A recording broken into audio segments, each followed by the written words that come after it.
సర్వోన్నతుడైనటువంటి దేవుని, గొప్ప దేవుని ఇచ్చేటువంటి రక్షణను నువ్వు సొంతం చేసుకోకుండా ఎలాగ నువ్వు బ్రతుకుతావు, ఎలాగ నువ్వు మనుగడ సాగిస్తావు?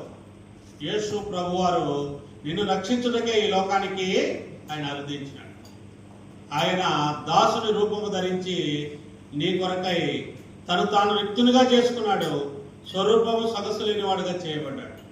కేవలం ఆయన నీకు గొప్ప రక్షణ అనుగ్రహించడానికే ఇంత గొప్పగా ఆయన నీ కొరకు త్యాగం చేసినాడు. ఇలాంటి త్యాగం చేసినటువంటి వారు ఎవ్వరు కూడా లేరు, మన ప్రభువైన యేసుక్రీస్తు తప్ప. కాబట్టి ఇంత గొప్ప రక్షణను నీవు ఏమాత్రం కూడా ఆలోచన చేయకుండా, దీన్ని అదమార్చకుండా దీన్ని నీవు సొంతం చేసుకో. నీవు ధన్యుడు అవుతావు, ధన్యురాలు అవుతావు. చివరిగా మరొక మాట, యెషయా గ్రంథం 9వ అధ్యాయము 2వ వచనం. యెషయా గ్రంథం 9. చీకటిలో నడుచు జనులు గొప్ప వెలుగును చూస్తున్నారు. చీకటిలో నడుచు జనులు ఏం చేస్తున్నారండి? గొప్ప వెలుగును చూస్తుంటున్నారు. ఒకనొకప్పుడు నీ నా యొక్క జీవితం ఎలాంటిది? ఎఫెసీయులకు రాసిన పత్రిక 2వ అధ్యాయం తీసిన వారు చదవండి. 5వ అధ్యాయము, ఎఫెసీ 5వ అధ్యాయము 8వ వచనం. మనం ఎలాంటి వారము? మీరు పూర్వమందు చీకటి అయింటిని, ఇప్పుడైతే ప్రభునందు ఏమైనారు?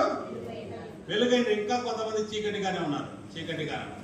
పూర్వం ఏమున్నది? చీకటి. ఇప్పుడైతే ప్రభునందు మనకు వెలుగు.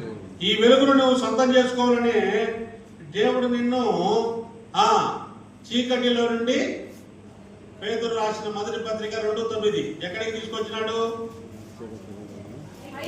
అయితే నీవు చీకటిలో నుండి ఆశ్చర్యకరమైన తన వెలుగులోనికి నిన్ను పిలిచినటువంటి వాడు, సర్వోన్నతుడైన దేవుడు, గొప్పవాడు అనబడిన దేవుడు నిన్ను పిలిచినాడు. ఎక్కడి నుండి?